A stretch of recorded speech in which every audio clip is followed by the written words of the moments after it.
Hi, my name is NGOZI Obanye. I run an organisation called the Eden Jar. The Eden Jar is a health and wellbeing organisation, not-for-profit. So basically we're doing things for the community. We plan events, we organise workshops, we do training, all to do with health. The Eden Jar is a health and wellbeing organisation. We actually cater for the needs of the community.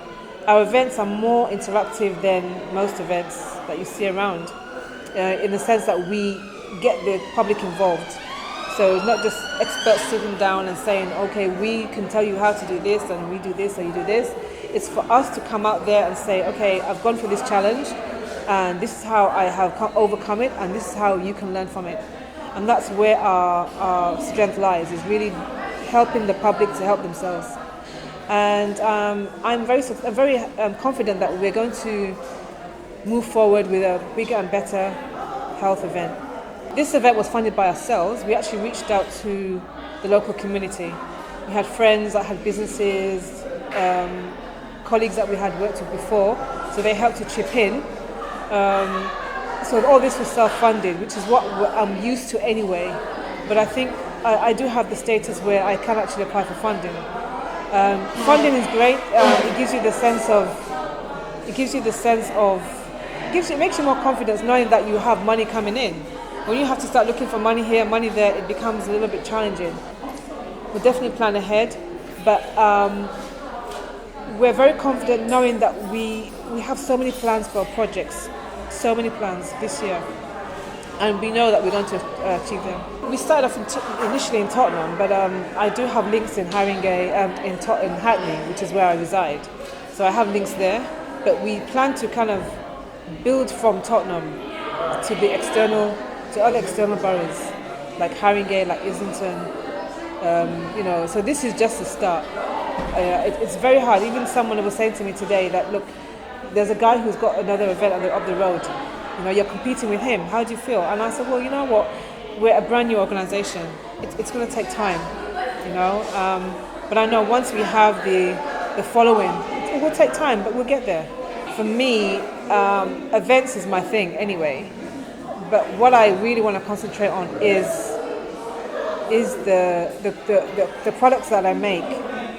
The products that I make natural products. So I'm really going to concentrate on that and get that going. Talk more about these natural products. We want to hear the natural products is something that I had sat down with last year. I realised I was going through certain health issues with my skin and my health, and I needed something more natural to overcome.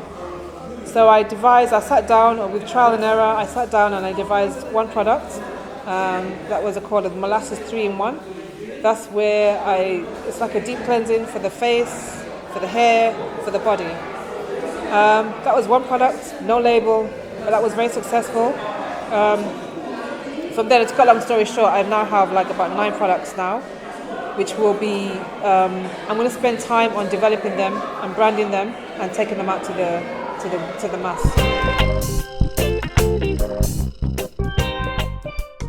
I'm Monique and I'm 15 years old, and I am trying to create a business called Pennies for baking goods like cupcakes and brownies and biscuits, and hopefully I plan to expand my business and have a bakery somewhere local, and hopefully when that improves I will move it up into like central and well-known places.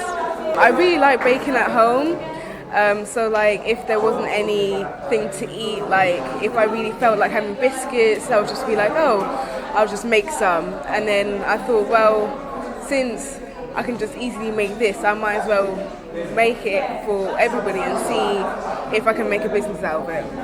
So you've been baking birthday cakes for your brothers. Do you have sisters too? Yeah, I have one sister. But do you sell to them because you are a business person? No, I don't. I didn't think of selling it until now, when I thought, oh well, I could be actually making money out of this. So yeah. Good. So I can see you're sitting with the lady here. I presume this is your mom.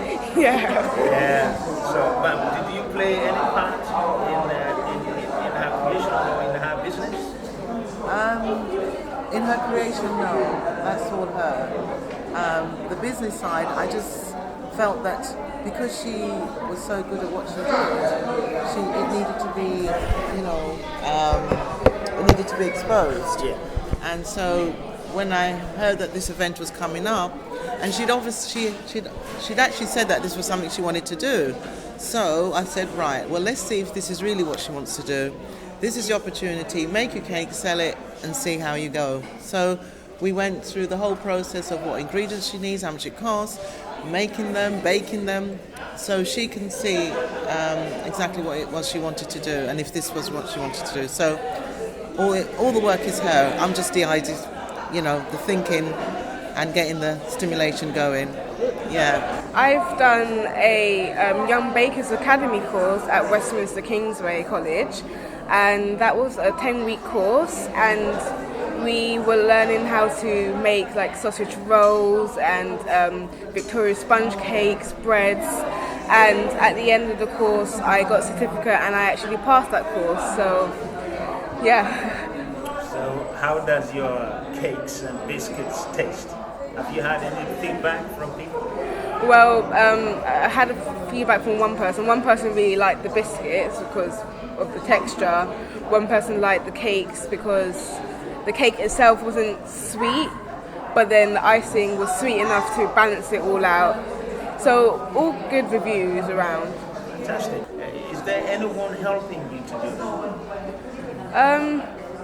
Not really. I've just been doing it independently, but I do want somebody to help me, but I want to do it, I want to start off as independently as I can and see what I can do by myself. So if I would need help, I would know what type of help I would need instead of being dependent on that other person. My name is Brooklyn Nubar, and basically I do everything culture related studies. So that's like urban studies, black history, health nutrition. The health nutrition side of things is self-healing, holistic health awareness. Because in our communities, in the whole diaspora, we're not eating correctly. We're eating somebody else's dietary. We're copying Europeans.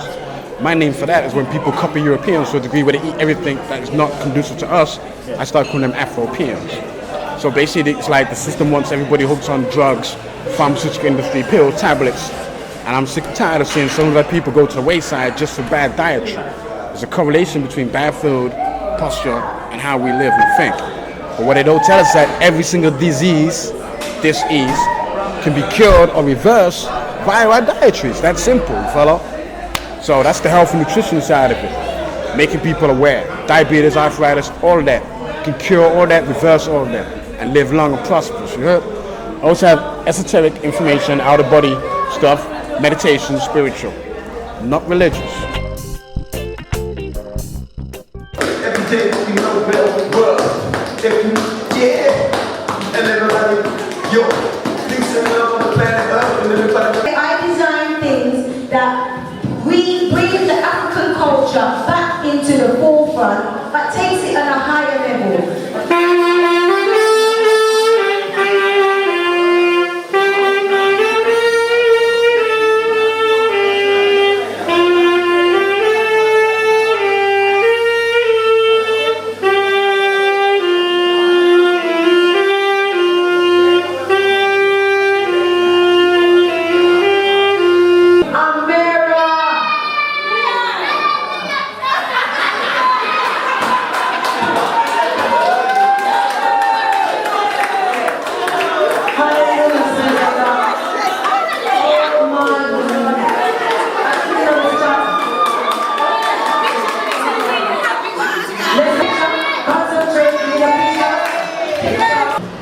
Because really and truly what the picture is showing, if it's not socialized, is a mild form or maybe a strong form of psychosis based on the pitfalls of neurosis, which is literally his own mental thinking. As to what the people will do to him. But of course he just literally feels insecure. Because he's never come across those people before, so inside his own mind, a program starts running. They're a danger. He's never met them before, they're a danger. And so literally, because the people are not attacking him, it's based on his own neuroses, or what's happening inside his own head. The same thing happens to people with mental illness. Inside of England at the moment, it's mainly depression and anxiety. Those are the two major forms of mental illness we have in England. And that is caused by the same... With multiple lots. Each lot signifying the things I've got spilling out of my life. Personified from the days when I was talking to wives. I wasn't using my eyes, instead I felt more pretty lots in the small glass box, and now I just don't know anymore. All I know is I have so much to live for, I need to be free of the box. Thank you for listening. Enjoy the rest of the day.